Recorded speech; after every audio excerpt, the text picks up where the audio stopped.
And another thing, nah, for real, there's some, I don't know what you call it. I'm going to call it psychological arrogance. What am I talking about? This whole thing, all these people wanting to yell, well, if you don't like it here, then you can just leave. Well, guess what? You could just kiss my ass. You don't have dominion over my choices. Now I might be leaving, but that's not the point. That's neither here nor there. This notion that you have the right to tell somebody else what they can do, what they should do. Well, let me put it to you like this.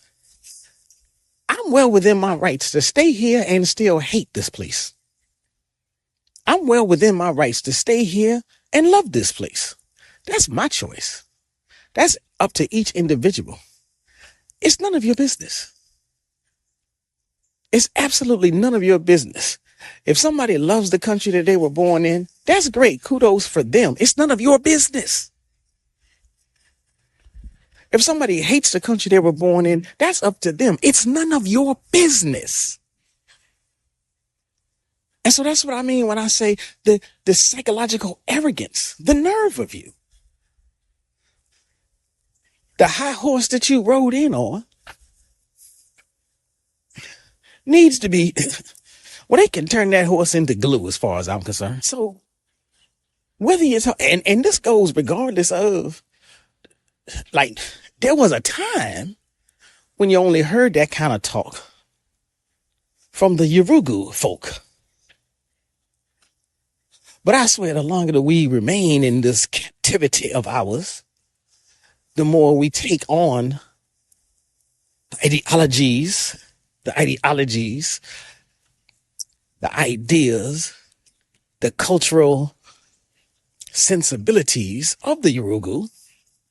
And so now you got our own people trying to talk down amongst our community. Well, if you don't like it here, then you should go back to Africa. Like I said, I may very well be going back to Africa.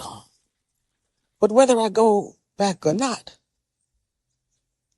one, it ain't none of your business.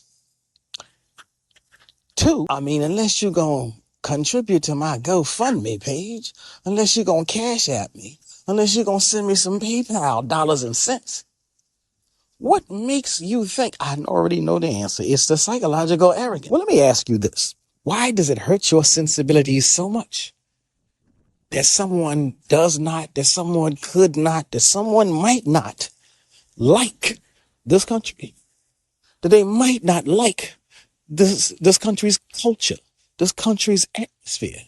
Why does it hurt your feelings? Why does it enrage you? Why does it push you into this psychological arrogant position where you must scream, then leave? It's rather childish, if anything. But that's my question. Say something. Answer me, please. Put it in the comment section. Yeah, for all you keyboard warriors, get to typing. We could duke it out on the battlefield of the comment section. But I really do want to know, why do you feel as though it's mandatory to love the place that you were born in? Especially now, let me hit you with this, especially if you are of one of the Abrahamic religions. Because those folks was going everywhere. They didn't love anywhere they stayed. They didn't love anywhere they landed. Everywhere they went, they said, this ain't good enough. We're going to go somewhere else. Y'all look at them like they the chosen people. As soon as you hear somebody talking realistically about the realities and the truths of living in this country, you go apeshit. I'm telling you, this is some serious, deep, psychological, problematic isms going on. Now, if you are still listening, this is your brother Shabazz with the proper perspective. And y'all remember how MC Light said, I'm just throwing rhymes at you? Well, I'm just throwing thoughts at you to get you to think. So if I hit a nerve, or if I pique your curiosity, hit the like button. Subscribe to the channel so you can catch all of my morning musings as I struggle with these cold climates, because that's another reason I might be trying to get up out of here. But hit the like button, subscribe to the channel. When you hit that bell, make sure you hit the all option, because when you hit personalized, that just means YouTube ain't gonna do nothing. And share this stream, share this video, share this channel with somebody you know who likes to think a lot. I am an overthinker. And so maybe these overthought ramblings are just more evidence of such. But I do like to call them spiritual downloads. They seem to always come to me once I get outside and start walking. So that's why I call them walk and talk. So as I said, you can be born into a country and you can love it or you can hate it. You can be born into a country and you can love it and leave in spite of your love. That's why they have words like expat. You could be born into a country and hate it and leave because of that. That's all on the individual to choose, not yours. Just because people stay here don't mean they love it. Just because people stay here don't mean they hate it. The world is much more nuanced than that. There's a lot of gray in this black and white world that your colorblind mind seems to be able to perceive. So let me let's dig deeper. Let me try to break this down for you. So you get so angry, you get so pissed off because somebody, especially when that somebody is not Urugu, because somebody wants to talk about how bad the country is, how ill-informed the country is, how racist the country is, how malevolent so much of society is. And if you don't like it, then you should leave. First, hold on. Again, I'm going to keep coming back to this idea. You look good for nothing ass. Well, let me say it this way. Because it's like, what you fail to recognize, what you fail to realize, what you fail to admit is you just don't like to hear truths from people that don't look like you. Maybe that's what it is. Because the so-called founding fathers, at least of this country, and I tend to believe that it's at least parallelistically true everywhere, but the so-called founding fathers of this country were people who did not like what was going on.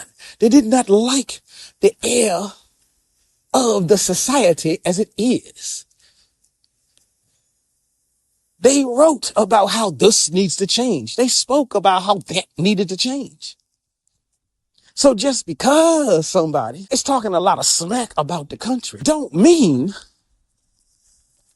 they shouldn't be in that country. Now again, I'm going to always advocate for anybody that wants to leave. But that ain't what I'm talking about. This ain't about Exodus. I already spoke about Exodus 2 or 3 mornings ago. What I'm talking about is this psychological arrogance and intolerance. Because a lot of times y'all be the same ones. Y'all want to complain about taxes too. But when you complain about taxes, you don't even expect anybody to say, well, if you don't want to pay your taxes, then you'll shut your mouth. But as soon as somebody say, well, racism is a problem in this country, well, then you should just leave. Knowing good daggone well, y'all belong in the Caucasus Mountains anyhow. This is Native American territory.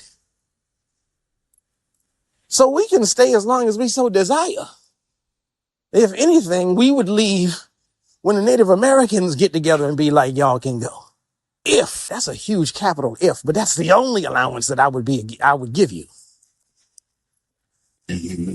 So if I'm supposed to leave because I'm discussing racism or some other evil in the world, in this country, I guess I'm going to see you on the same airplane flight. Because you talk all kind of smack about taxes. You talk about crime. You talk about how bad and how whack education is. So you first. How about that? You show me your plane ticket and I will show you mine. So go on with your bad self. Go off a little bit. Enjoy your little spaz episode. Practicing your ancestors' colonizer, settler colonialism mindset. We see you. And another thing. Yeah, we're going to keep it going today. Maybe I'll give you a little metaphor. Because citizenship can be laid akin to home ownership. Now, does the homeowner get told he need to leave, she need to leave because they complaining about the roof being leaked? No, most likely they're told, well, you're going to have to go ahead and fix that, player. And most likely they will decide if they want to stay there, they will fix the leak. And if they can't stand it that much, they will decide, not you, not the mortgage company, not the neighbors. They will decide if they're going to put up a for sale sign. But that's their decision, not yours. Just like when we come on back up, let's step away from the metaphor and get back into this whole citizenship issue. Because being a citizen, hell, even being a resident on one of those visas, that don't mean you sign away your rights to speak out, to offer criticisms and critique. Every person has a right, in one way, shape, form, or another, to participate in the shaping of their environment. That's a part of God's given rights. That's a part of Kuti Chagalia in this Pan-Africanistic world of mine. And yours, whether you know it or not. So let that sink in. And if you happen to disagree, y'all know what I want you to do. Drop a comment and we can keep the conversation going. And another thing, because most of y'all just exposing your lack of tolerance. That's the new code word for hate. If you are intolerant of other people's positions and ideas and opinions, it's because you hate. It's because you're a hating individual. Again, that's colonizer mindset. That's white supremacist ethos, if not directly squared up into the white supremacist platform. It's at least the atmosphere. It's at least the smell of it. Demanding others to suppress their experiences for your comfort.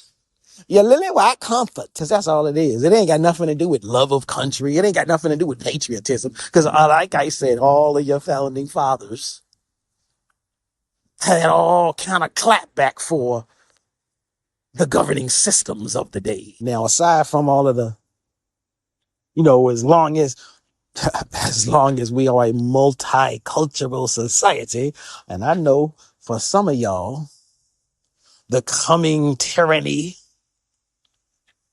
the charge of white Christian nationalism might be looking like, well, there goes the multicultural neighborhood. And you would not be wrong for thinking that. You would not be wrong for suspecting that, because that is their goal and agenda. But until it's established, this nation is not a monolith. Whether y'all like it or not, whether I like it or not, it is a collective of individuals with all types of difference. And let me just remind you,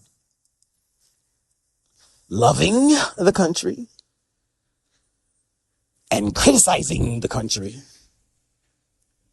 are not polar opposites, are not mutually exclusive. These two things can coexist. They must coexist if there's ever going to be any sense of even the idea of progress. Because blind loyalty, that's when you start getting into Hitlerism. Blind loyalty is dangerous. It's what enables injustice. It's what props up injustice.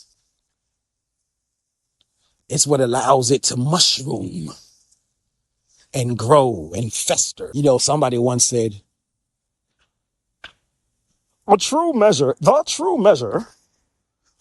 of a society is not how it handles praise, but how well it handles critique.